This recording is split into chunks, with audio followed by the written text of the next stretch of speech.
Corona virus اس وقت بہت سارے ملکوں کا مسئلہ بنا ہوا ہے. چین سے وائرس نکلا اور بہت سارے ملکوں میں اس وقت پھیلا ہے. بہت سارے لوگ متاثر ہیں. اسلامی نقطۂ نظر سے اگر دیکھیں گے ہم تو یہ وائرس کو اسلام میں تعاون کہتے ہیں. احادیث میں تعاون کا ذکر ہے. مسلم شریف حدیث نمبر 5772 آپ نے فرمایا ہے التعاون رجس او عذاب. یہ وائرس جو ہوتا ہے یہ ایک عذاب ہے اللہ کی طرف سے. اور یہ کیوں آتا ہے؟ آپ علیہ السلام نے فرمایا، ابن ماجہ کی حدیث ہے، حدیث نمبر 4019. آپ نے فرمایا کہ جس قوم میں بے حیائی عام ہو جاتی ہے، فحاشیت عام ہو جاتی ہے، زنا عام ہو جاتا ہے، تو وہاں پر ایسی بیماریاں آتی ہیں جس کو پہلے لوگوں نے سنا نہیں، اس کا نام بھی نہیں پتا. نام بھی رکھتے ہیں ہم. اب وائرس پہلے آتا ہے، بعد میں نام رکھا جاتا ہے کہ اس کا نام کیا رکھیں گے. تو ریزن اس کا، ان وائرسز کے آنے کا ریزن جو ہے وہ بے حیائی کا عام ہونا ہے.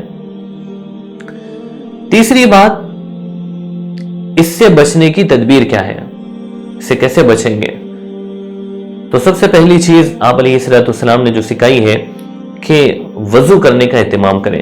اب میڈیکل سائنس بھی کہہ رہی ہے کہ جتنے اعضاء ہمارے کھلے رہتے ہیں، سر کھلا رہتا ہے، ہاتھ، پیر، چہرہ، اس کو دھوتے رہو.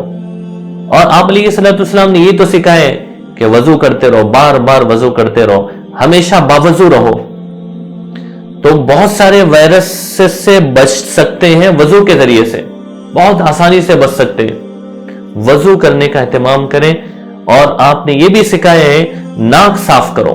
آپ نے سکھایا ہے کہ لیفٹ ہینڈ کے شارٹ فنگر سے ناک صاف کریں. اور آپ نے خصوصاً تاکید کی ہے صبح اٹھتے ہی جو فرسٹ ٹائم آپ منہ دھوتے ہیں، وضو کرتے ہیں فجر کی نماز کے لیے، تو اس وقت انتہائی اہتمام کے ساتھ ناک صاف کریں. ناک صاف کرنے سے بہت ساری یہ جو سانس کے ذریعے سے جو بیماریاں اندر جا رہی ہے اس سے حفاظت ہوگی. اور یہ کرونا وائرس سانس کے ذریعے سے ہی اندر جا رہا ہے. تو آپ نے فرمایا ناک صاف کرو، ناک صاف کرنے کا اہتمام کرو. اسی طرح کرونا وائرس سے بچنے کے لیے کھانے پینے میں احتیاط. یہ وائرس آ رہا ہے حرام چیزوں کو کھانے سے. آپ دیکھیں کہ حلال چیزیں فطرت کے مطابق ہے، ہماری طبیعت کے مطابق ہے، اس میں بیماریاں کم ہیں. جو حرام چیزیں، اب تو میڈیکل سائنس کہہ رہی ہے کہ یہ سانپ کے ذریعے سے آیا ہے، چھپکلی کے ذریعے سے آیا ہے، کیونکہ یہ چائنا کے جو لوگ ہیں وہ یہ ساری چیزیں کھاتے، تو اس سے وائرس آئے. تو حلال چیزیں کھانے کا اہتمام کریں، ہر چیز چیک کر کے کھائیں. اور اس وائرس سے بچنے کے لیے آپ نے ایک تعلیم یہ بھی دی ہے کہ صاف ستھرے رہیں، کپڑے صاف ستھرے، بستر سونے کا صاف ستھرا، اپنے اطراف کی جگہ ہماری کلین ہو، جس کی وجہ سے ہم بہت سارے وائرس سے بچ سکتے ہیں. اسی طرح وائرس سے بچنے کے لیے آپ علیہ السلام نے دعا سکھائی، اللہم عافنی فی بطنی، اللہم عافنی فی سمعی، اللہم عافنی فی بصری. آپ نے یہ دعا سکھائی.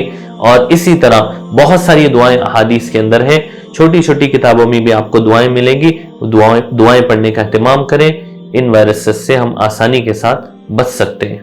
اللہ پاک عمل کی توفیق عطا فرمائے.